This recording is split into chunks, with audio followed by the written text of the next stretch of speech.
Hello and welcome to your meditation practice as part of the Open Heart Project. My name is Susan Piver and I am so happy that we can sit together in meditation. We'll sit for 10 minutes, I'll give you the instruction, and we'll start nowish. So please take your seat, get settled on your cushion or chair. And as you get settled, I want to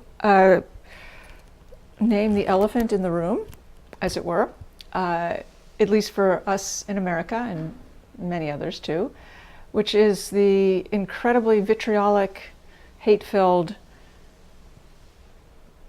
presidential election that we are currently in the midst of, and how easy it is and how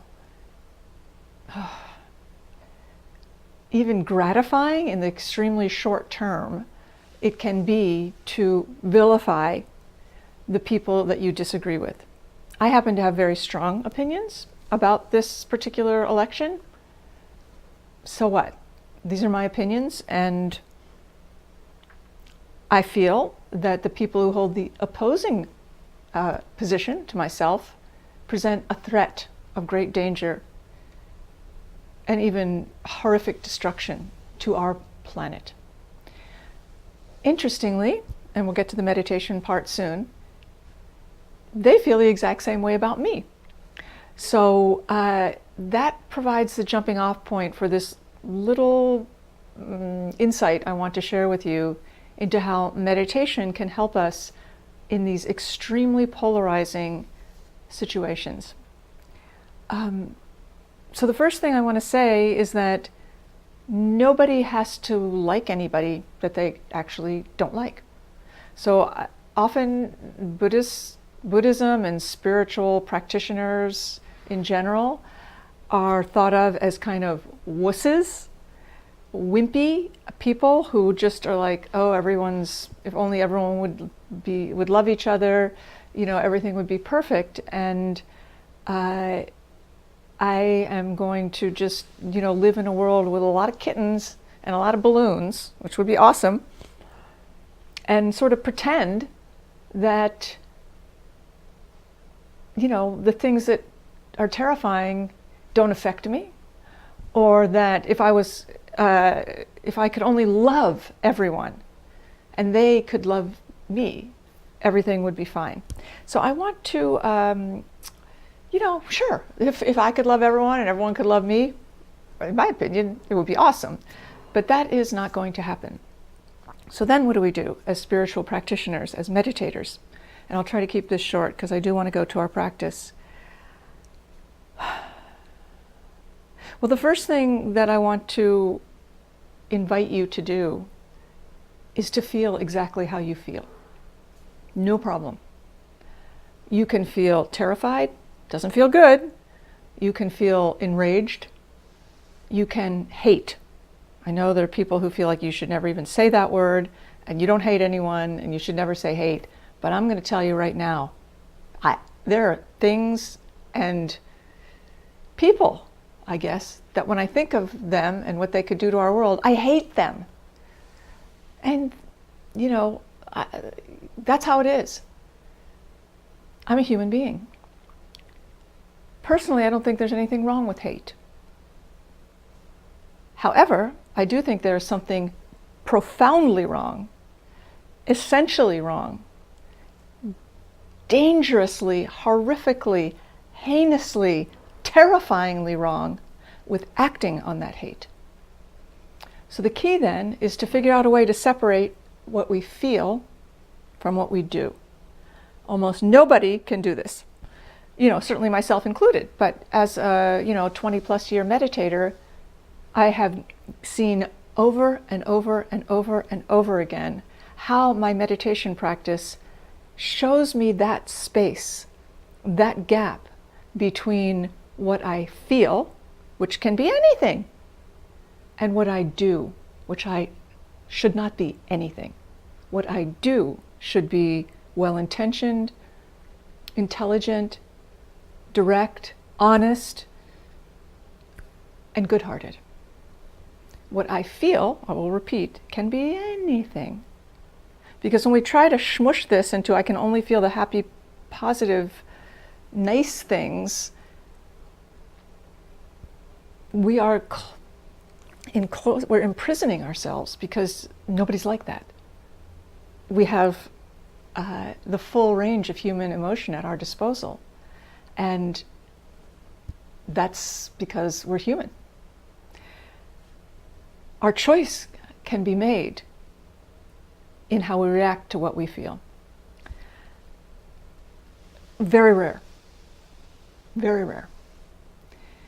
You just have to open your Facebook feed or your Twitter feed or your television set, and you'll see the ping-ponging back and forth of, you said this, well, you're doing that, well, I blame you, and no, you're the idiot, and nobody's actually talking to anyone, and it's heartbreaking, heartbreaking, heartbreaking, and unnecessary.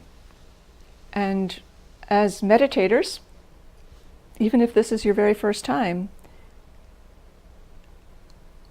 I posit that as people who have consented to work with our minds, we have a special responsibility for using that work to bring more sanity into our world, because that is what we are training to do. That is the capacity that we are developing, even though it may be parenthetical to our, stated reason for meditating.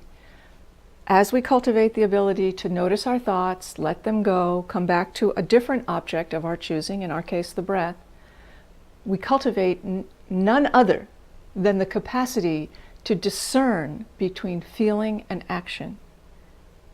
Feelings, thoughts, ideas, and then what we do. We can connect them if we want, or we can disconnect them if we want. This is the root of power, and one of the reasons that the awakened mind is characterized by three qualities. It is compassionate, it is wise, and it is powerful. This powerful piece is what comes from this gap, the ability to discriminate thought from action. Our world needs nothing more than this. So to close, the key to making to being discerning in this way is on the cushion, noticing thought, letting go, and coming back to breath, and off the cushion, which is where it really counts, by going slowly, by listening carefully, checking in with ourselves honestly, pausing before we speak or act, using our intelligence to the fullest, rather than zipping through our experience and fear and anger will speed a brother and sister up. We notice that we're afraid and angry, and therefore find a way to slow down, and instead of speeding through our experience like a mouse trying to escape a trap, we have the walk of the elephant, which is one foot or paw in front of the other. Again, again, again. That's how we work with our mind, on the cushion and off. This concludes my remarks.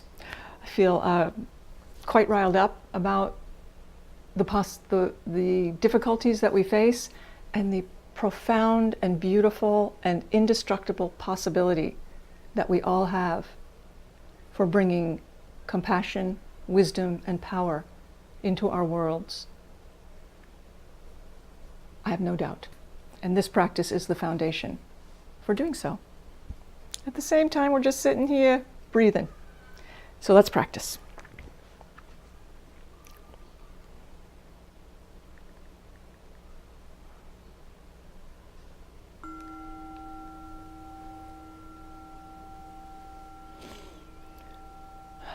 Please begin your practice by just taking a deep breath in and letting it out.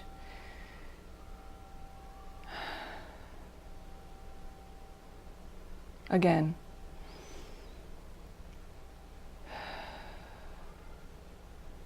And say to yourself, silently or out loud, now is my time to meditate, and everything else can wait. Sit up straight.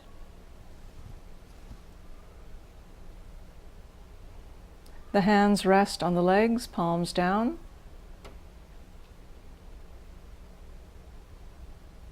The belly is soft. The shoulders relax, like you were been pulling a big weight and someone unhooks it. Ah.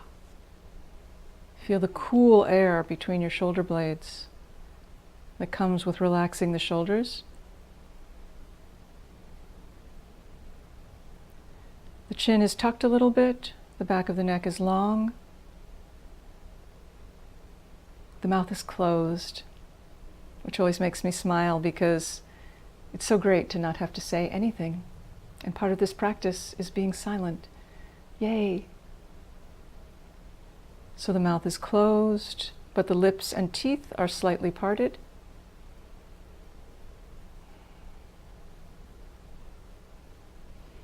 The breath is natural, in and out through the nose. You already were breathing, so just keep doing that. The eyes are open, because this is a practice of wakefulness, and the gaze is cast down to a spot 4 to 6 feet, 1.5 meters in front, or whatever is comfortable, given the distance of your screen. And let the eyes land and soften, and feel the muscles around the eyes just relax. And the crown of the head reaches up a little bit.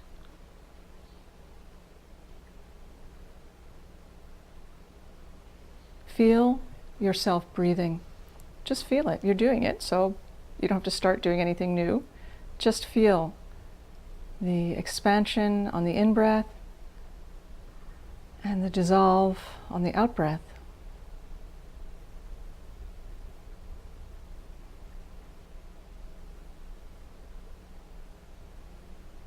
And stay with that, feeling the body breathe in and out.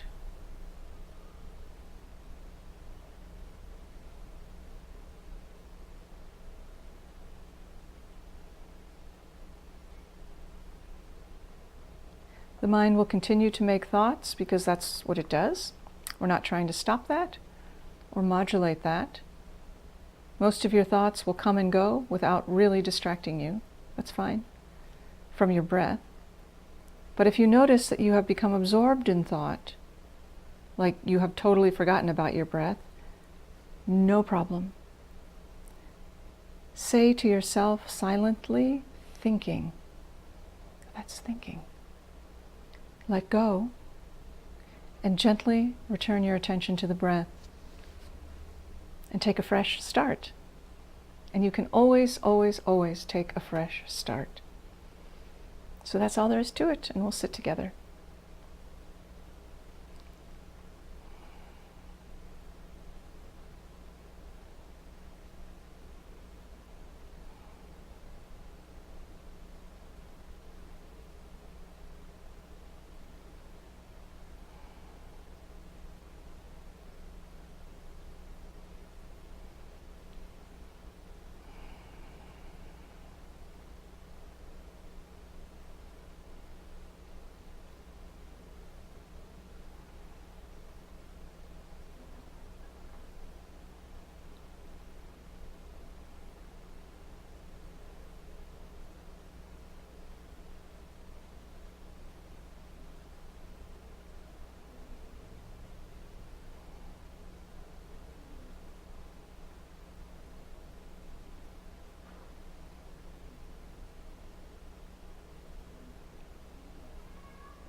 Thank you so much for your practice. It is a gesture of bravery and warriorship.